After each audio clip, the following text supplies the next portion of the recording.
Halloween et ses symboles. Aujourd'hui, la fête d'Halloween est associée à la fête des morts. Les symboles de cette festivité impliquent généralement les ténèbres, la magie, les monstres mythiques ou créatures affreuses. Les personnages couramment associés à Halloween sont les fantômes, les sorcières, les vampires, les chauves-souris, les maisons hantées, les cimetières, les chats noirs, les araignées, les zombies, les momies, les squelettes, les loups-garous et les démons.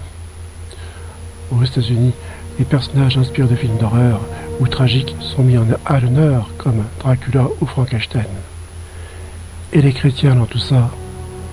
Lorsque l'on sait de quelle façon le monde célèbre cette fête et les symboliques ténébreuses qui lui sont accolées, il apparaît évident que les chrétiens ne devraient pas y prendre part. Halloween, tel qu'il nous est présenté depuis de nombreux siècles, n'a rien d'une fête anodine. Les gens se déguisent en monstres, en démons et en créatures diaboliques. La Bible déclare que nous ne devons pas prendre part aux œuvres infructueuses des ténèbres, mais les condamner. Il nous faut donc user du discernement et lui demander si Dieu prendrait plaisir à nous voir fêter Halloween. Le fait de porter des costumes de princesse, de fées ou de licorne ne change rien les racines et symboliques profondes de cette fête. Ésaïe déclare « Malheur à ceux qui appellent le mal bien et le bien mal, qui changent les ténèbres en lumière et la lumière en ténèbres. » Nous ne pouvons donc pas considérer cette fête comme étant bénigne et penser qu'elle n'impactera pas notre vie spirituelle. Les enfants, qui sont des êtres innocents, doivent en être préservés. Ces derniers ne comprennent pas ces symboliques et s'en amusent en demandant des bonbons en échange d'un sort ou d'une malédiction, sans prendre conscience de l'impact de tels propos.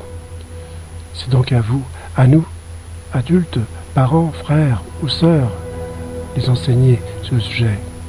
En tant qu'enfants de lumière, en quoi cette fête de la mort et des ténèbres peut-elle nous attirer?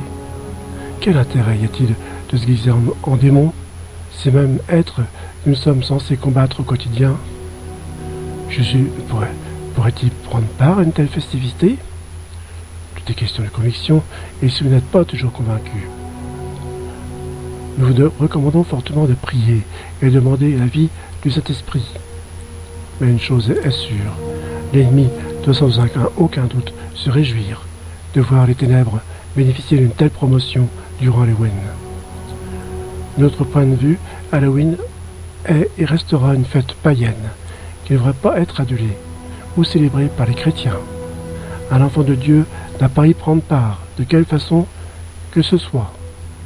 Jean déclare « N'imite pas le mal, mais le bien.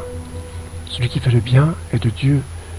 Celui qui fait le mal n'a point de vue de Dieu. » Nous n'avons pas à la fêter, ni à participer, et ce, même de façon indirecte. Eximez toute chose, retenez ce qui est bon, abstenez-vous de toute espèce de mal.